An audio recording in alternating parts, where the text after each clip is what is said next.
Sandalon tata trapsilanira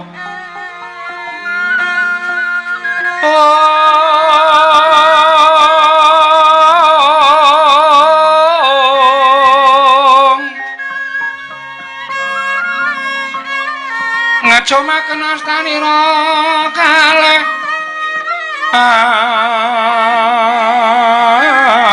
astanira kalih pisan yen ngandika magawe pranta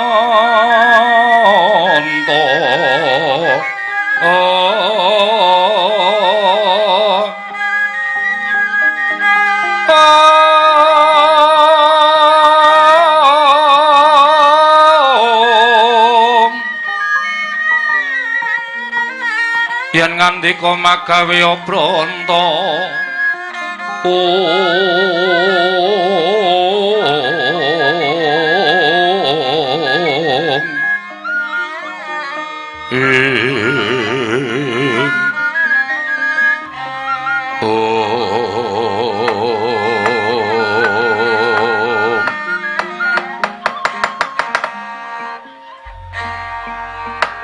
Wiladala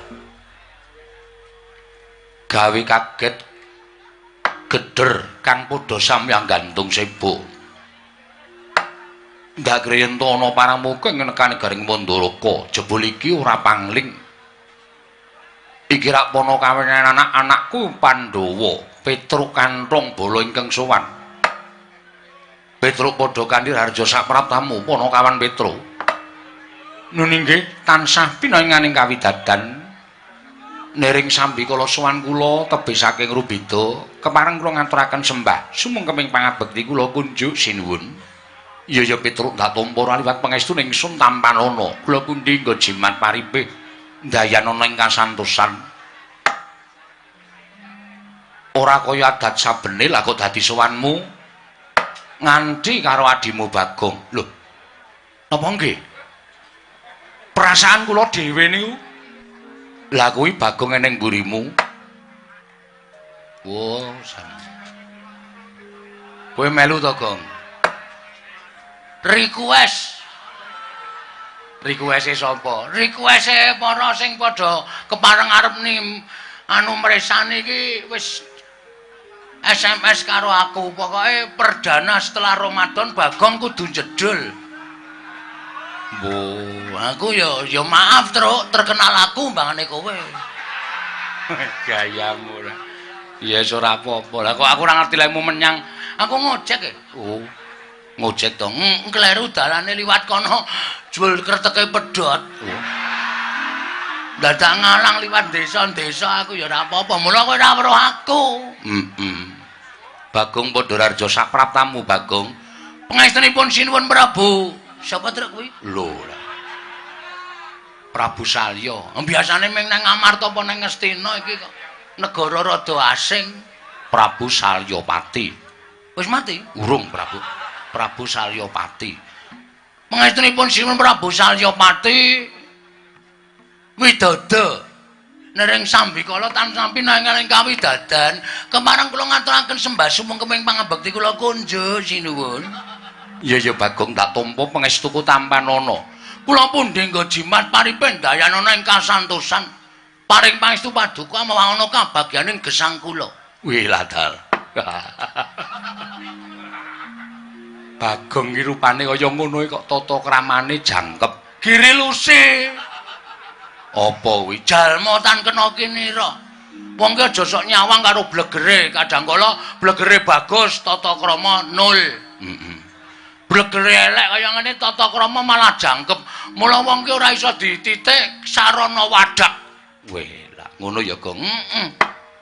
Prayogakno Bagong. Sampun mboten kirang prayogi anggen kula ngabiyantunipun Sun Prabu Prabu Salyapati.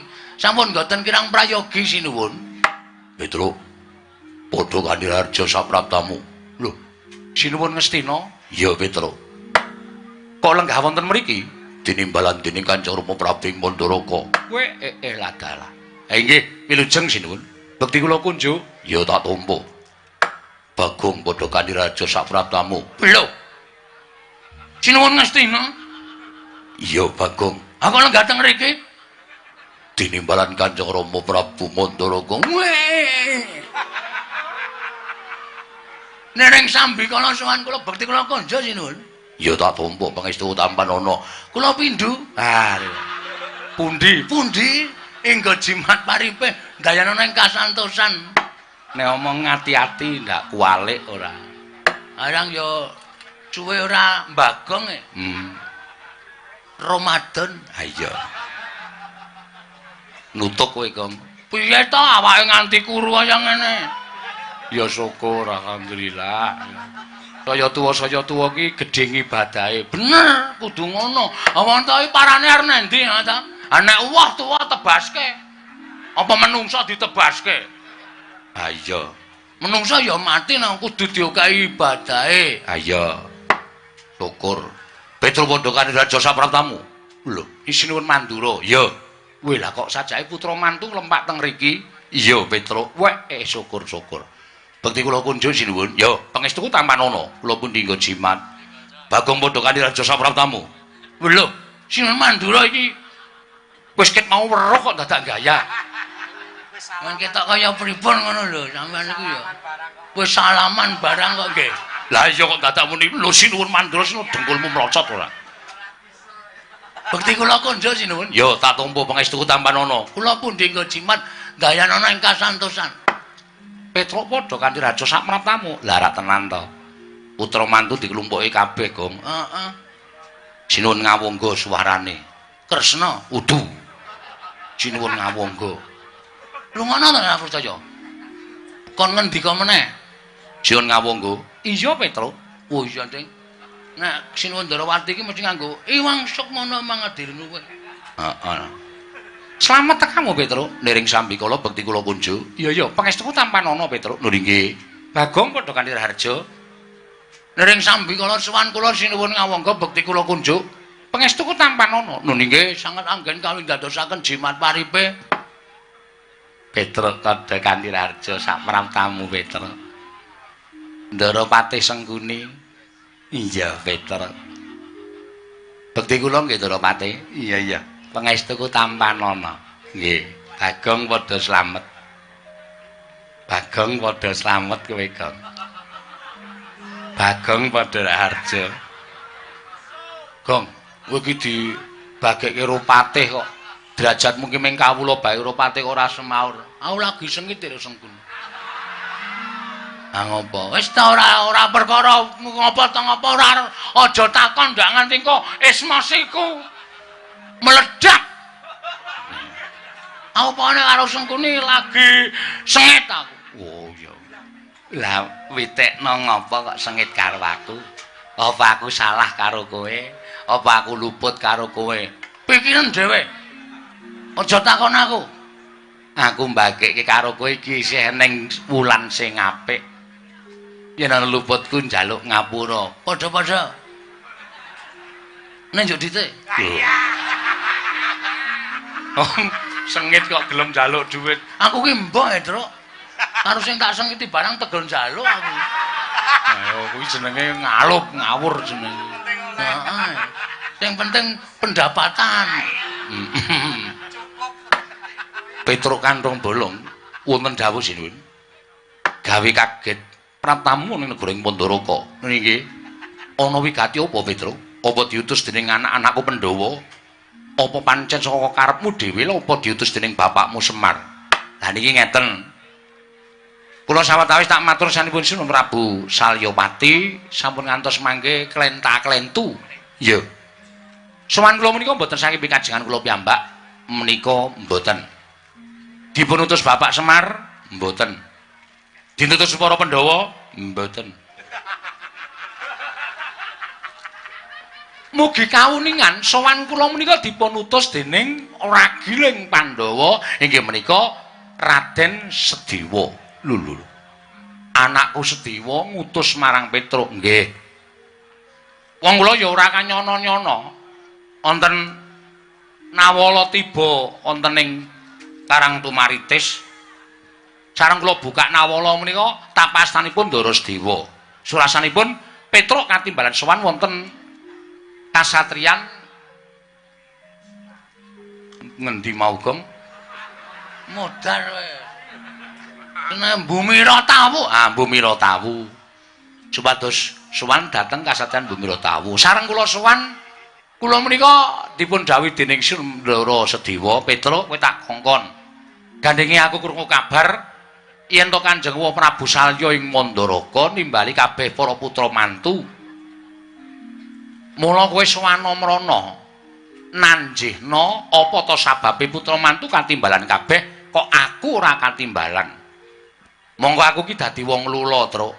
Wit biyen tekan saiki Kanjeng Ibu nglairake aku karo Kakang Mas Nekula seda kunduran bareng karo binanjuting Kanjeng Rama Prabu Pandhu Dewayana munggah ning Kasedan Jati. Saka bayi tekan seprene iki aku ora entuk pengayomaning sapa-sapa sing tak anggep wong tuwa ki ning Kanjeng Prabu Mandaraka. Mula kowe sawana mrana nanjihna kok Prabu Mandura, kok Prabu Duryudana, kok Prabu Karna ditimbali sowan, kok Nekula karo Sedewa ora ditimbali sowan, kuwi sebabe apa? Apa pancen Sedewa kuwi ora pinutrakake dening Nalindra Mandaraka? Apa pancen Nalindra Mandaraka wa Prabu Salya kuwi ora nganggep anak karo Sedewa? Ngaten niku. Kula niku ngrungu ngendikane Ndara Sedewa kaya ngoten niku, wah, teng ati larane ra jamak-jamak. Kula kelingan Ndara Sedewa, Ndara Nekula niku dilairake kalih Dewi Madrim Procot ngerti Padanggawa ibune seda kunduran. Soale ora diparkiri terus. Piye to maksudmu piye to? Ana kunduran apa ya mbokne? Ora ana wong tak plathok sirahe. Seda kunduran ki nglairke terus seda kuwi seda kunduran truk ngunduri ndasmu kuwi apa piye? Ora emosi. Ana ya ora ngerti kok. Aku ki nek ora ngerti ki ya digenake senengane ya dindaske kok. Ya ora usah nesu kok. Mulai aku, mulia. Wong aku ya ora ngejak kowe kok. Ya wis nang kene wae. Tak kuat-kuatke nang kene. Seda kunduran, ngoten. Kula niku ngrantes ati kula. Mila tanpa taliwara, tanpa pikir panjang. Kula terus sendika Ndara, dinten iki kula bidhal. Lah kok ora ngerti ni Ndara nggih nimbali sik niki cedhis bintang samudra niki. Didhawuhi supaya ngetutke Petruk. Ayo wis piye? Lah mila dinten mangke kula nyuwun dawuh malah kepasang Yogya Katujing inu mriki nembe pepanggihan para putra mantu paduka Sinuwun Mandaraka sak mangke keparenga paring dawuh wonten pirembagan menapa. Petruk, wonten dawuh ora bakal tak tutup-tutupi jeraku isih duwe rasa yen to aku ki wong tuaning Sedewa. Nggonku nimbali kalawan anak-anakku mantu kabeh mau sak temene besok upama aku wis kundur marang Kasedan Jati, negara ing Mandaraka iki aja dadi rebutan. Negara Mandaraka iki bakal tak paringake marang putraku, ya kuwi putraku sejati. Si Bresra lan si Rukmarata padane putra-putraku mantu, malah iki mau rembugan kalawan atmajaku tiyang Agung Mandura. Yen to aku isih duwe anak, ya kuwi anake adhiku Madrim ing wis tak anggap kaya anakku dhewe. Merga nalika bayi wis dadi bocah lula, ya kuwi Nekula Sedewa. Mula wektu dina iki Nekula Sedewa lagi bakal dadi rembugan entuk negara Mandaraka ingkang saprapirane apa ora. Lho, mestine angsal. Mestipun angsal. Wong Sinuwun Prabu Mandaraka sampun nganggep bilih ingkang putra Ndara Nekula Sedewa menika putra panjenengan piyambak. Ning nganti panjenengan menika maringi warisan dhateng Sinuwun Mandura, Sinuwun Duryudana, Sinuwun Prabu Karna, kok putra panjenengan Ndara Nekula Sedewa ora mangparingi niku tegese sampeyan mban cindhe mban siladan. Akeh para kawula sing padha ngrasani, lho, Prabu Salya kok dadi kaya ngono. Monggo Prabu Salya ki rumangsa dititipi putrane Ndara Madrim. Lah kok putrane Ndara Madrim Ndara Nekula Sedewa ora entuk warisan negara Mandaraka niku terus pripun? Lah niki dadi ombyaking para kawula sak negaring Mandaraka. Sinengga Prabu Salya menika sawijining nalendra ingkang mban cindhe mban siladan. Ngoten. Nek tumrap kula malah niki babar pisan. Tumrap kula lho niki babar pisan. Mbok menawa pun jumbuh kaliyan apa sing dirasake Ndara Sedewa, utusan Petruk menika saktenane Ndara Sedewa wis krasa napa sing ajeng dirembug wonten ing pasewakan negaring Mandaraka. Mila Kula minangka dados wakilipun Ndara Sedewa sak mangke kedah ngemutaken dhateng Sun Prabu Mandaraka kedah emut dhateng putra Pandharana kula Sedewa supados boten ketang sak pra pintenipun nampi kambekten negaring Mandaraka. Menika saenipun kados mekaten sampun ngantos panjenengan mangke dipun cacat dening jagat dipun poyoki dening sesami namung babagan perkawis warisan negaring Mandaraka. Pancene bener ngono Petro. Nggih, pancen kudu ngoten. Nek ora ngono ndak malah lho pripun to? Pun ngaten mawon. Sampeyan paring Jawa, ndarane kula niku entuk sepinten mengke kula sing ngurus sertifikate ya, Tru. Iki arep ngopo digonggu kok rumah sawu kok nyambut gawe kok senenge ra jamak-jamak to. Wah ya golek turan sithik-sithik. Senengane kok golek turan ora. Nek miturut kula menika napa sing diaturke Petro menika pancen kepara nyata. Sampun ngantos Sun Prabu Mandaraka menika dipun rasani dening kawula sak negari Mandaraka. Sebab tumrap kula Nalendra menika kedah adil ing samukawisipun nglenggahi tembung sama beda dana jendha. Ora iki. Seneng aku nek wong mletik iki. Sama beda dana jendha iki tegese apa?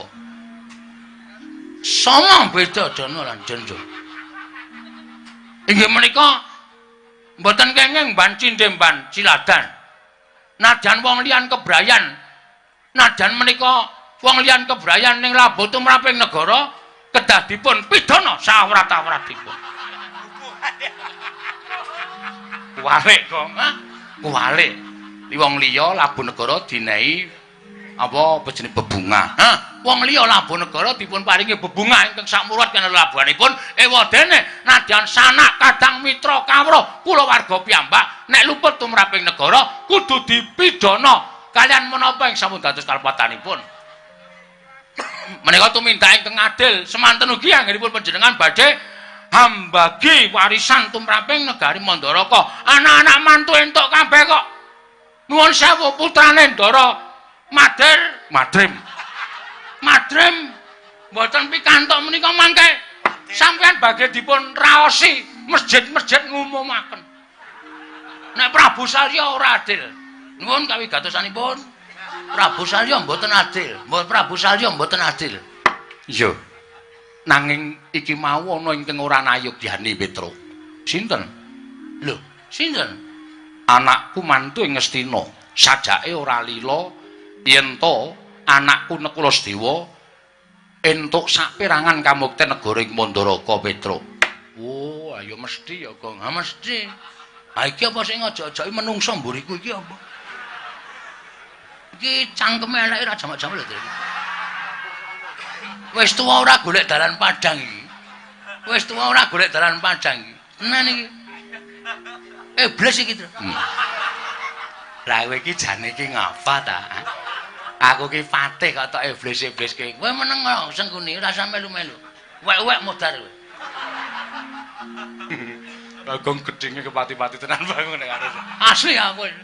Tenan aku. Aku ki wong nanggape tak tawani kok. Tawani piye? Lakone sengkuni juweng mawon nggih aku. Oh to. Oke sing rawani sajane dadak nganggo ndas kebo, Tru. Ah iya. Apa nggo ndasmu ae, Tru? Ndasmu. Mula aja ora wani, Bratayuda iki ora saben sanggon. Oh iya. Ya wis ora apa-apa ya. Ngoten. Dadi panjenengan kudu madheg menangka dados Nalendra, aja gampang dibujuki karo wong kana-kana, aja gampang dibujuki karo sapa-sapa. Panjenengan netepaken menika, ya niki sing kudu kelakon. Panjenengan netepaken menika, ya niki sing kudu kelakon. Sabda Brahmana Raja, sabda pangandikon Brahmana Pendhita Raja wis ngarani sabdaning Brahmana ratu kaya Wikresna tumaming drancang tan karo lumebek ora kena blendra-blendir kaya banyu tumumpang godhong sentik. Sang Nalendra Mandaraka wis netepake Ndara Nekula Sedewa pikantuk saperangan negari Mandaraka. Niku kudu lumaku, aja gampang dienggokake karo wong kana-kana. Iki jatine dasare mung ora seneng karo Ndara Nekula lan Ndara Sedewa.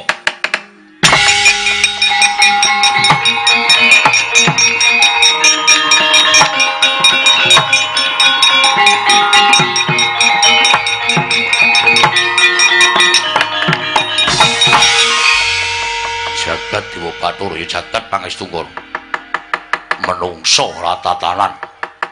Petruk kantung bolong ora nyawang lan ora ngilu karo githokmu kowe iki drajating kawula kumidrajating Panakawan nyerweteh gunemamu ya betes sewu nebo pategalan ndrewili kaya grojogan aturmu marang Kanjeng Rama padha karo kowe ngilani karo dadaning Ratu Ngastina apa kira-kira Petruk wis wani kembali marang panguwasaning Nalendra Ngastina yen pancen kowe arep duwa kekarepaning Nalendra Ngastina tak anggap kowe wani karo keprabaning Ratu Ngastina bakal gedhe walate lan bakal gedhe hukumane ora gelem bali saka negara ing Pandharaka Kandha karo Nekula Sedewa ora bakal entuk aja kok separo sakpro 16 aja kok sakpro 16 sakpro 32 sedumuk bathuk senyari bumi ora bakal entuk kamuten negara ing Pandharaka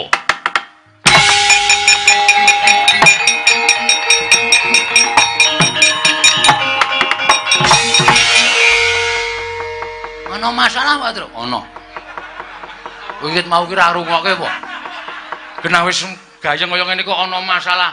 Aku makler. Kowe anggere madang terus makler cilokane nang kono kuwi. Ora aku adu arep karo Sinuwun Ngastina. Heeh. Ana muni piye? Petruk kantong bolong nek kowe wani nduwa karepaning Ratu Ngastina padha karo kowe wani ngelani dadaning Ratu Ngastina. Kowe luput tumraping keprabon Ngastina. Bakal gedhe hukume. Ora gelem bali saka negara ing Mandharaka. Matura karo Ndaramu Nekula Sedewa, aja kok separo, sakpro 4, sakpro 8, sakpro 16, sakpro 32 ora bakal entuk negara Mandharaka. Sedumuk bathuk senyari bumi ora bakal entuk negara Mandharaka. Kuwi cangkeme sapa kuwi? Ratu Ngastina. Prabu Duryudana? Heeh. Oh ya wis. Tak kira nek wani ora. Tak kira nek cangkemmu. Arep tak sekop ora. Cangkem semene kok arep disekop. Aku saplae suwe ora mbagong iki kaya idene iki muncul terus lho, Tru. Ngati-ati iki. Wong ae ora entuk dagelan ya sing nggo kurban wiyaga. Ha iya. Kan durung ngono Malang Kerik Petruk Kantong Bolong. Mboten kok perkara Malang Kerik. Ning pancen dereng kula aturaken Sinuwun Prabu ing Mandharaka estunipun anggih kula matur sanesipun Sinuwun Prabu Mandharaka babagan kula nanjiaken perkawis pirembagan wonten negari Mandharaka meniki niki ming samudana. Ndara Nekula Sedewa wis prisa nek Sinuwun Prabu Mandharaka panci badhe paring kamukten negari Mandharaka dhateng putra-putranipun sedaya. Ndara Nekula Sedewa wis diparingi dawuh dening Sinuwun Prabu Mandharaka wadene dereng dipun timbali wonten negari ing Mandharaka. Mula Petruk kinananjiaken dawuh Sinuwun Ndara Nekula Sedewa nalika semanten cetha kula tampi Petruk Sawana. Aku nyuwun supaya aja nganti dilalekke dening Kanjeng Prabu ing Mandharaka. Ora ketamung sethithik, ora ketamung sedumuk bathuk nyari bumi, Nekula Sedewa njaluk kemuten negara Mandharaka jumpuk karo ngendikane duk nalika semono. Merga Prabu Mandharaka wis tau paring dawuh yen to bakal menehi kamukten negara Mandharaka marang Ndara Nekula lan Sedewa. Nek sampeyan nuwun sewu putra mantu kok duwe terus ngereh karo sing bakalan ndumarisan iku cara pundi kula tak takon. Nek sampeyan iku putra mantu kok ngereh karo sing arep andun warisan iku cara pundi kula tak takon. Nek sampeyan iku putra tenan niku duwe hak.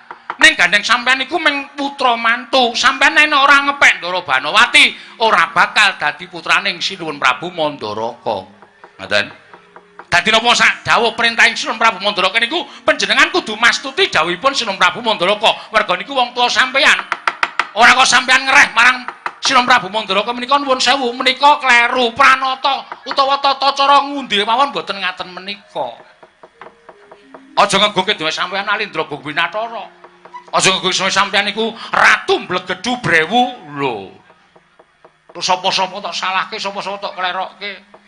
Sapa-sapa tok anggap ora padha karo sampeyan tok klerokke. Niku ora pas.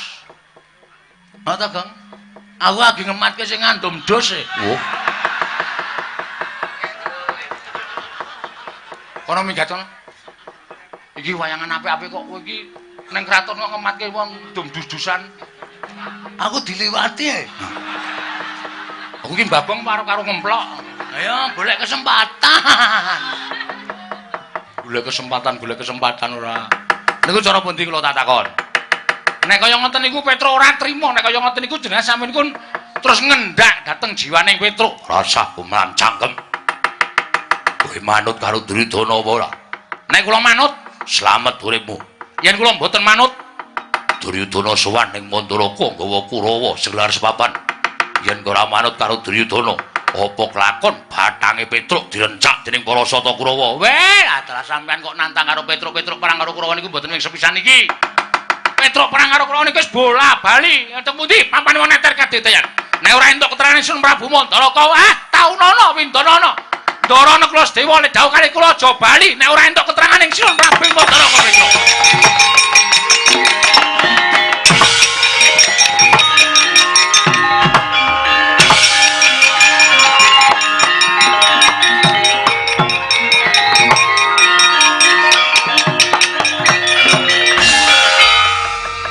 Lah kok dadi Bagong ora melu metu. Lho santai kok. Kowe kok ora metu? Metu kok dipaksa. Metu ya ben metu karepe dhewe. Metu nek dipaksa itu adalah melanggar hak manusia. Ya, terus arep ngopo? Kula gumun lho. Gumun piye? Kula niki mengajeng nanjeke kahanane Panakawan.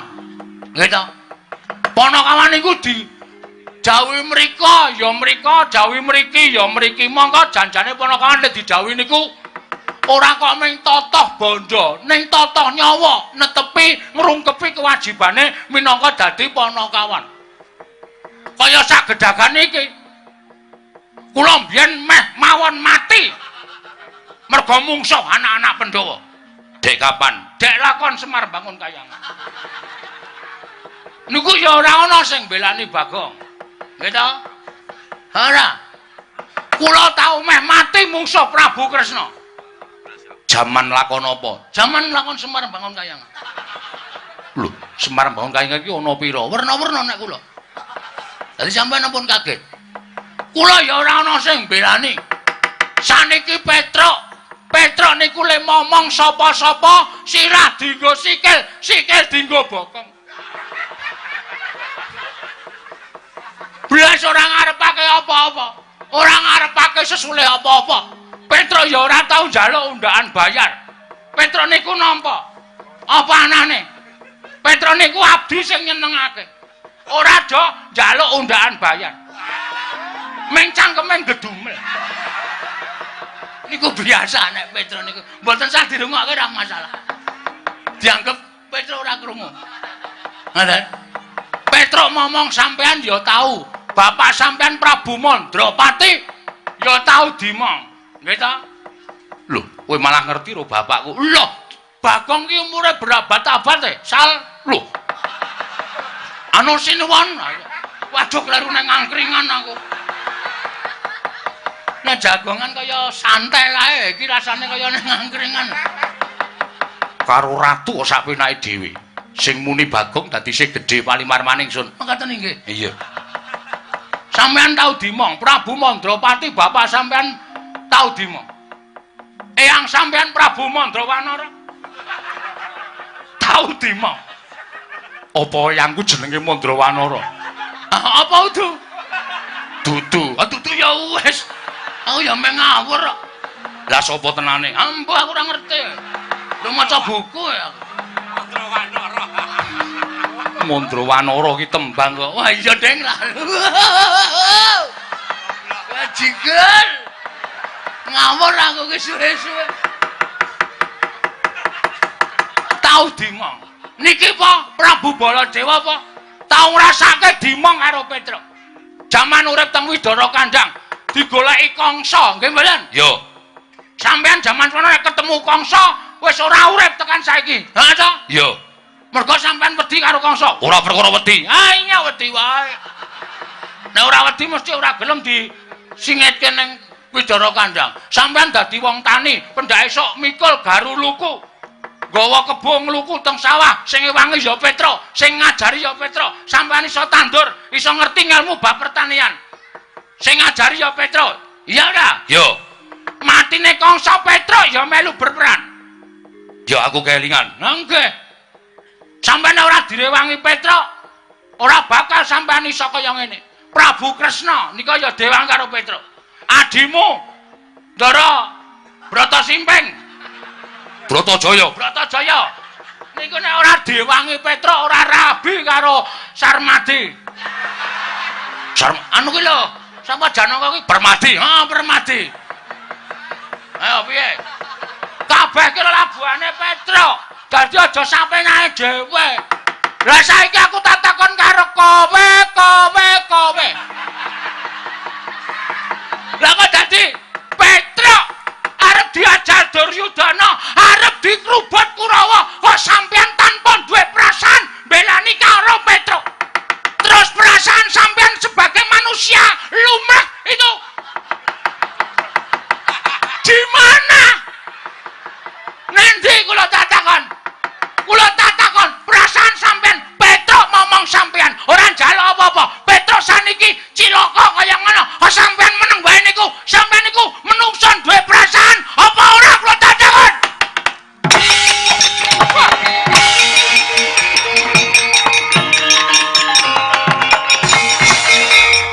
Wila Bagong kok malah gawe geger ben. Kisruh kabeh iki. Ki kok arep ngobong Prabu Karna. Prabu Karna wis mlayu metu kari Sengkuni dupai cangkem. Ya aku nek ora lunga sik ngregas. Men. Ngoten niku, kudune wong niku duwe perasaan nggih ta. Wong iki nek ora gelem dijiwit aja sok jiwit. Wong iki nek ditata kramani mesti tata krama. Niku perasaane menungso mlaku kaya ngoten niku. Nek kula teng dalan ora uluk salam karo wong, kula takon alamat tanpa medhun saka kendaraan, mesti le mangsul ya sapenake dhewe. Ning nek takon medhun saka kendaraan, dalem sewu nuwun sewu menawi wonten ning dusun Prebutan menika, mreginipun pundi nggih, Pak? Mesti le mangsul oh nggih, mrika meniki ngeten, terus mengke ngiri. Andilalah wong iki nyunggi napa niku? Nyunggi suket. Lek ngabani nganggo bokong, niki ngenten, niki nggo kiri, nggo kanan. Oh ngece le guyu iki gitu. Kaya ora lahir batin gitu. Ngoten.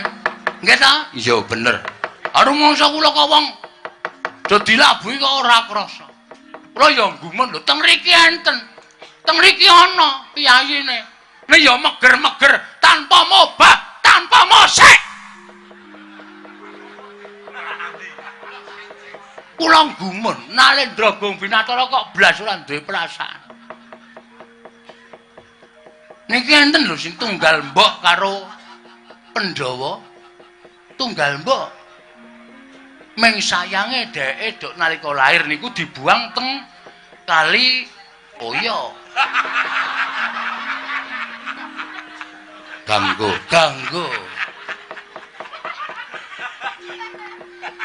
Terus kali ditemu Adipati Adirata lan Patih Adirai. Mbanada diupakara dijenengi Suryatmaja. Niku jane padha karo Pandhawa. Tenan niku kula mboten goroh. Ning teng mriki kok blas ora duwe perasaan tresna karo Petruk. Monggo Petruk blas durung tau ngomong karo puyayine.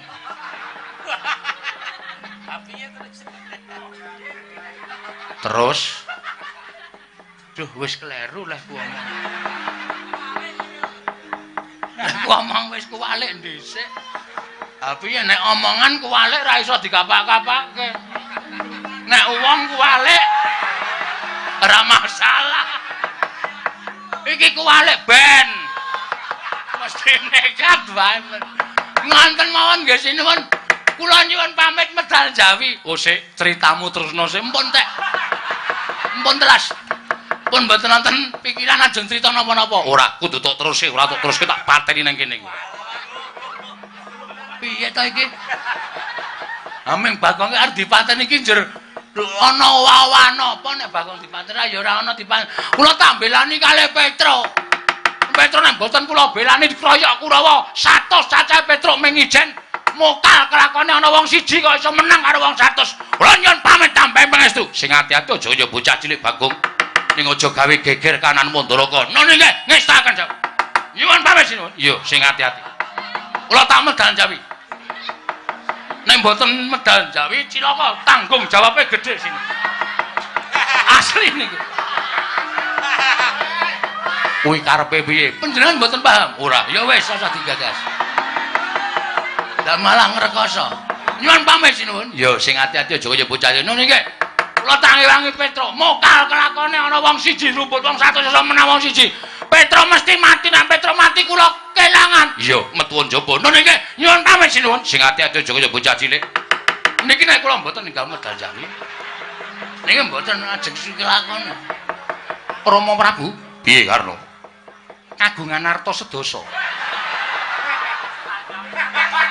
Nek 10 aku ora duwe, nek eketan ana. Nah, niku sing kula karepe. Wong edan nyonya. Tampan ngono wis gek minggat ngono. Gawe geger, ora ning Ngastina, ora ning Amarta, ora ning Mandaraka kok sing jeneng Bagong kok mesti kok senengane ora. Iki sih dadi keke ora. Ning areng ngulungke kok dubeng-ubengke. Nyo. Masa aku ki ndek anak bojo kok badan mengesak 20. Kuwi wae kelas tak sedekahke pas salat Id. Anakku do nyengoh, bojoku nyengoh mbok men. Sing penting fitrah. Zakat tak pentingke. Mergo zakat itu mengeringankan sakaratul maut. Ngono ya nggih, niki sekedhik wejangan. Iya. Dadi panjenengan dadi Nalendra iki aja cetil, sok menehi wong sing ora duwe. Sok menehi wong sing kurang apa-apane. Diparingke bondo donya sampean. Bondo donya sampean, duit sampean mang simpen ora dadi emas. Nek mang bagek-bagekke dadi pahala. Iya, Bagong nggih. Niku meringankan sakaratul maut. Iya. Dong mboten tegese. Tegese piye? Nek wong ora seneng zakat, ora seneng meneh-meneh, iso nek arep mati ki nyawane didudut ki rasane. Ning ana sing piyayi didudut nyawane kalau malaikat ki mesem. Les. Oh ngono nggih. Niku tegese meringankan sakar. Didongke. Nyo, iki ana 400. Sukses. Ning kuwi tenan to, mbok menawa. Nek ngendikaning para kiai pancen ngoten niku ning nek asline ya apa ora, ya mbok wong kula rung tau nglakoni mati kok. Wila dalam diwedeni ngono kok kena 400. Sampeyan percaya mboten ora? Meringan ben enteng ya ben ora ya ben. Matiku sesuk ning pabaratan. Matiku sesuk kena pusaka kuwi sing tak anggap mati ingkang sejati. Wah ya wis. Ora mungsuh malaikat. Lho, perkara kuwi gumantung marang panguwasane Gusti sing jeneng wong mati iki mesti nyawane dipethuk dening malaikat. Ning patiku tak jaluk sesuk aku mati dadi satru sejati, mati ning pabaratan. Oh iya, apik kowe. Ya wis. Sing jeneng wong gegeki karo kewajibane iki ngono kuwi. Ning wong zakat. Wong menehi kuwi pahalane iso dilipatkan sampai 1000 kali. Niku tenan, uripe dadi enteng. Percaya mboten? Nek ngomongane Bagong aku ora percaya. Nek omongane para ulah agama, omonganing para kiai aku percaya gandeng sing ngomong Bagong ya nuwun sewu ora tak anggap ngono wae. Oh ya wis, aku ya ora percaya. Karo omong aku dhewe wis ngesake nggih kula tak medal.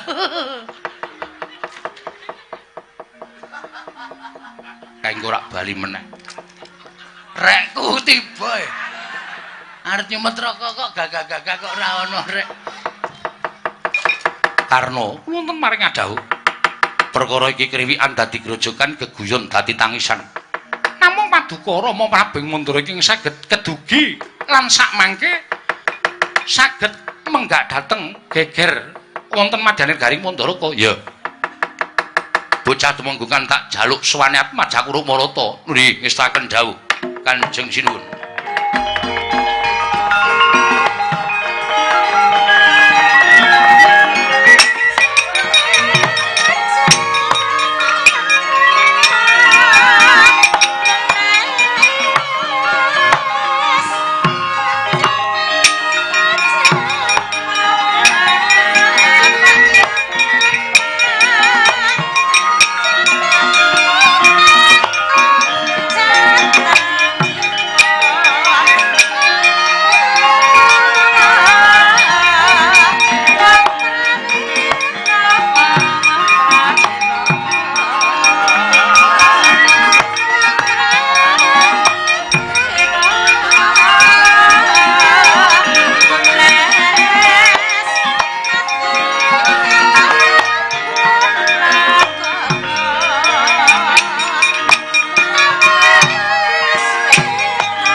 Macaku Girca bagus.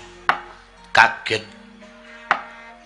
Saringsun pijil ning madaning Datulaya. Nggih. Kumejot karo sing manah kula. Kurang-kurang bejane sisih sembiri negara Mandaraka dadi ajanging pasulayan. Ya mengingsun kepengin aja nganti ana para kawula ingkang padha kasempyok ing aredan. Merga pengamu ing para Satakura kelawan Petruk Kantong Bolong, tatanen sangya para wadyabala lan para kawula. Kula ana ngestaken dawuh Rama Prabu. Babar pisan budal kang padha sibu. Jeneng ingsun asa kundur kedaton. Kawula non ngestaken dawuh Paramadal Pasilan. Sing ati-ati aja kaya bocah cilik Marata karna kula untung maring adhawuh. Apa ora prayoga ndak kanthi manjing jroning kedaton Rewangana wong atu aming Mandaraka nggone kembul nadah kelawan ibumu. Kawula nestaken dawuh. Mundi sabda pangandika paduka Kanjeng Rama Prabu ing Mandaraka Marata wonten timbalan kaya ora ana dawuh maneh budana kang padha sebo jeneng sun kundur kedaton Purna gati ning pananggilan. Sanata asa kundur kedaton jeluk saking dampar kencana kinapit gambaran gading kadhiraken sangganing peromban cedhi manggung ketanggung Joko Paloro ing sami ngampil upacaraning keprabon. Kawestingan saking Mandra tindak nyla Sri Naranata katingal tansah lumingsir lampahing Sri Naranata wau.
Kaya ngene iki rak kriwikan dadi grojokan geguyon dadi tangisan. Wis kowe ora usah kuwatir.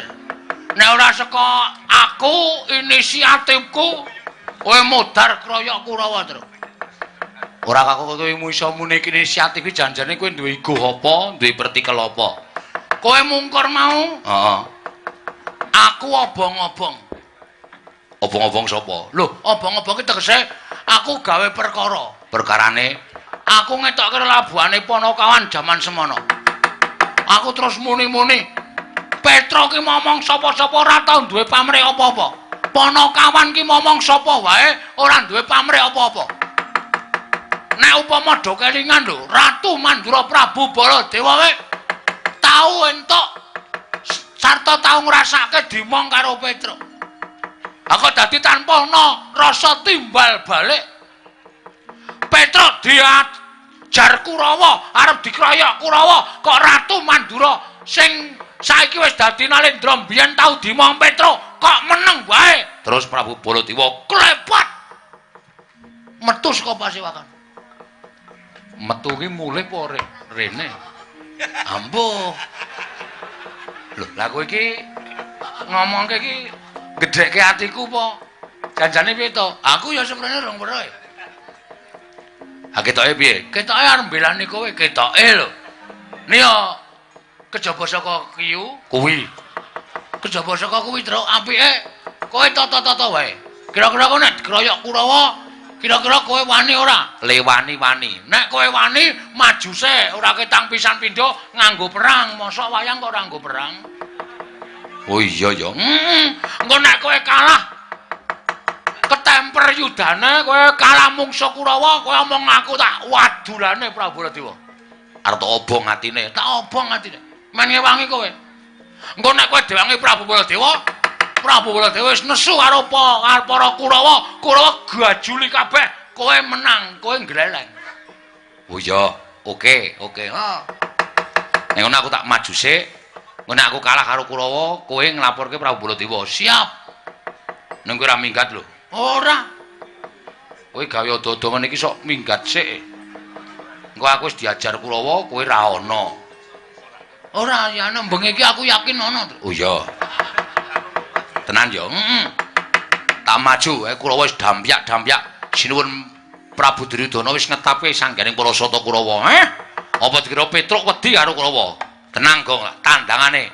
Sinambi kowe nyawanga kridane kakangmu iki ndak tok sepelekke. Aku nek wis gelem nesu, nek ming Kurawa aja kok maju ijen. Kurawa 100 ngebyuki. Nek nganti aku kalah aja ngaku yen aku kakangmu. Jajal, Tru. Iya. Aku arep pengen weruh kowe perang. Ora tau weruh aku perang apa? Ora. Sing perang mesti aku. Oh, lambemu ora. Sing perang aku terus kok tak sawange saka kene kaya ngapa? Kakakku nek perang kaya ngapa? Engko nek aku kalah kowe sing ngobong-obong Prabu Baladewa lho. Siap, ora usah kuwatir. Aku sing ngobongi Prabu Baladewa. Enteni kene ya, Gong. Engko nek ana Kurawa sing tekan kene kira-kira arep wangi Prabu Duryudana, rawi-rawi rantas, marang diputung. Heeh. Oh, halo kita Kartomarma, lho Satama, Gong, wis salang tunjang goleki aku. Kowe ora sarana diganti kene wae. Ya.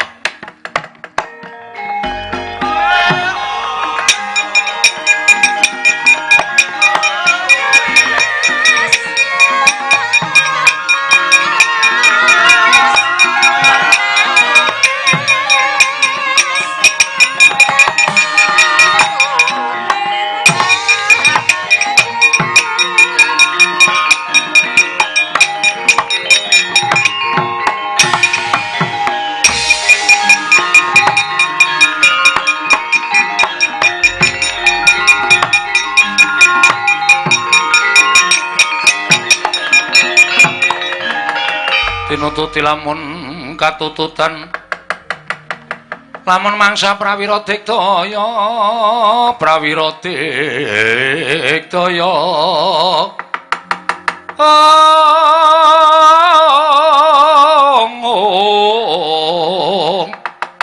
Runanggana magawe gelari rawang-wang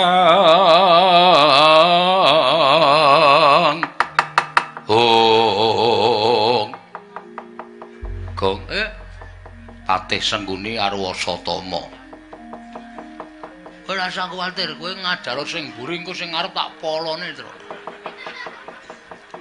Rumangsaku wit sore mawe karo aku kok kaya ora cocok to, Gom. Pancen takone ora cocok ngopo seng? Aku ki Patih ra nang Ngastina, iki nang Mandaraka, sadar diri kowe. Nang kene iki padha-padha le daya, aku ya daya ning Mandaraka, kowe ya daya ning Mandaraka. Antaraning daya karo daya ki ora ana bedaning derajat pangkat. Muni samplo. Ora kok kaya sengit banget, sengit tenan aku. Asli cangkem elek. Bagong aja wani karo Paman Patih. Yen kuwi wani karo Paman Patih sing bakal ngajar kowe aku. Kowe ngapa kowe? Kowe tak retke tak udake dedak anteng. Iya, malah lara banget. Padake belo. Manus maning jajalan. Nuwun sewu Gusti Patih rawuh mriki Petra. Nun. Aku entuk dawuh saka anak Prabu Ngastina kowe kon bali. Bali teng pundi? Bali ning Bumira Tawu. Matura karo Nuklasdewa yen ora bakal entuk sithik wae kamukten negaring Mandaraka mergo bakal diparingake marang putra-putraning mantu. Mula bali yo. Aja wani nyentulani rembuking anak Prabu Ngastina. Nuwun sewu, nek sing dawuh sinuwun Mandaraka kula nderek. Nek sing dawuh sinuwun Prabu Salyapati kula nderek. Ning gandeng sing dawuh niku sinuwun Ngastina. Monggo sinuwun Ngastina nika nuwun sewu, pernahe ming anak mantu.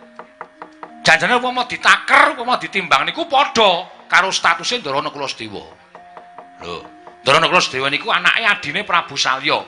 Monggo niku bocah lola, wis saktrepe nek pakdene ngrengkuh kuwi dadi anake dhewe. Monggo wis tau janji, ngger sesuk nek aku wis lengser ke Prabon kowe bakal entuk kamukten. Lah nuwun sewu, Ndara Nuklasdewa niku janjane ming nanjihke, ora arep njaluk saiki ning ming nanjihke. Terus sinuwun Prabu Salyapati paring dawuh.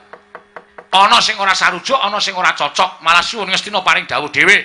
Nek sinuwun Ngastina sing ngukuhi marang bumi Mandaraka, terus ketemu pirang perkara kula takon. Ketemu pirang perkara? Apa isih kurang sugih? Apa isih kurang mukti sinuwun Ngastina? Ing ngatasé padha-padha entuk warisan kok. Warisane wong liya-liya arep dikukup niku napa jenenge wong ora serakah Ratu Ngastina nika? Mikir seng. Wis tuwa ora gelem mikir ora. Hah? Bener omongane Petra nek sono ngene iki. Wong sugih kok tanpa nganggo rasa dermawan, tanpa nganggo rasa meweh karo sak pepadane. Bandane arep digo modar ya. Setan ora. Gong, iki mbaya sing sopan sithik. Ah, ora sopan aku pone karo sengkune. Taunana windanana wiwit bengi iki nek ora geceki sengkune urang marem atiku. Senengane ngumbar wisa. Suarane kaya lantang-lantang sing nggo korban kawula cilik. Janipun wonten perkara napa wong sampean kalih Bagong kok kados mekaten anggenipun sengit kanan panjenengan? Mbah, aku dhewe ya ora ngerti. Kedadi Bagong kok sengit karo aku. Nek Petra arep diundurke, Petra cecah ora gelem mundur. Upama sampean ngrubutke Kurawa, Petra ora bakal wedi, ya, Tru? Ora. Bagus. Wis dajar Kurawa, Tru. Wak golekane sengkune. Lambe kok kaya pedal. Lho. Tegese njaluk digenjot. Lambe kok kaya pedal njaluk digenjot ora. Rumangsane padake ora gelem bali mboten. Nek ora gelem bali apa wani karo Kurawa. Petruk mbiyen saiki ora bakal wedi karo Kurawa. Swatama Petruk kon bali. Ora gelem bali, krincung sikile bondo tangane. Upama ora iso dibontotane krincung sikile pateni dadi kondha. Ora dadi perkara. Petruk ora minggat, pecah siramu. Mang mriki Ndara Satama tanding karo Petruk. Ayo jajal. Anak Semar karo anak Jaran menang sapa? Hus cangkeme. Dicoba, dicoba ya dicoba padake ora.